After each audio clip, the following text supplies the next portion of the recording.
Cheater বাটপার প্রতারক চিনতে হলে ভিডিওটি আপনার জন্য। আসসালামু আলাইকুম। রফিক ইঞ্জিনিয়ারিংয়ের পক্ষ থেকে আমি কিছু বলতে যাচ্ছি। আমাদের প্রতিষ্ঠানের সাম্প্রতিক বিভ্রান্তিকর তথ্য ছড়ানো হচ্ছে, যেটা আপনাদের সবার জানা উচিত। 2 মাস আগে আমাদের ওয়ার্কশপে একজন নতুন কর্মী যোগ দেয়। সে একজন ওয়েল্ডার পরিচয়ে আমাদের ওয়ার্কশপে জয়েন্ট করে। প্রতিষ্ঠানের পক্ষ থেকে তার থাকা খাওয়ার সুব্যবস্থা করে দেওয়া হয়। সে ঋণগ্রস্ত পরিবারের সমস্যার কথা আমাদেরকে জানায় এবং তাকে আমরা 10,000 টাকা অ্যাডভান্স করি। এবং 3 বছরের এগ্রিমেন্ট করি। এগ্রিমেন্ট উনি স্বাক্ষর দেন, কিন্তু সে পূর্বে কোনো নোটিশ না দিয়ে কর্মস্থল ত্যাগ করে।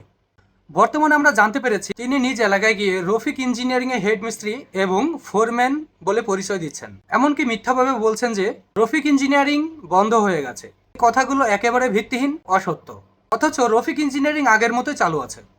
প্রশিক্ষিত কারিগর, ডিজাইনার ও মেকানিক দল রয়েছে, যারা অনেক বছর ধরে একসাথে কাজ করছেন।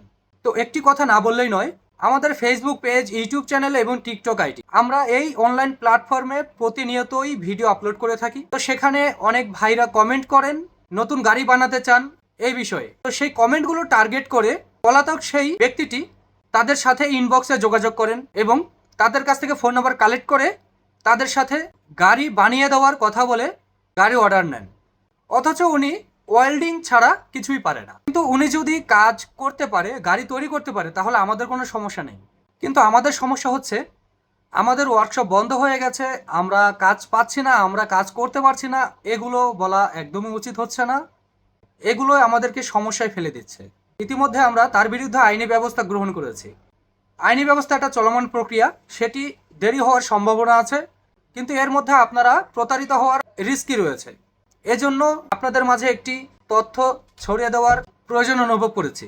সুতরাং আমরা সবাইকে অনুরোধ করব, কারো মিথ্যা কথায় বিভ্রান্ত হবেন না। সরাসরি আমাদের ওয়ার্কশপে যোগাযোগ করে তথ্য নিশ্চিত করুন। রফিক ইঞ্জিনিয়ারিং আপনাদের পাশে আছে, ছিল এবং ভবিষ্যতে থাকবে ইনশাআল্লাহ। সবাইকে ধন্যবাদ। সতর্ক থাকুন, নিরাপদ থাকুন।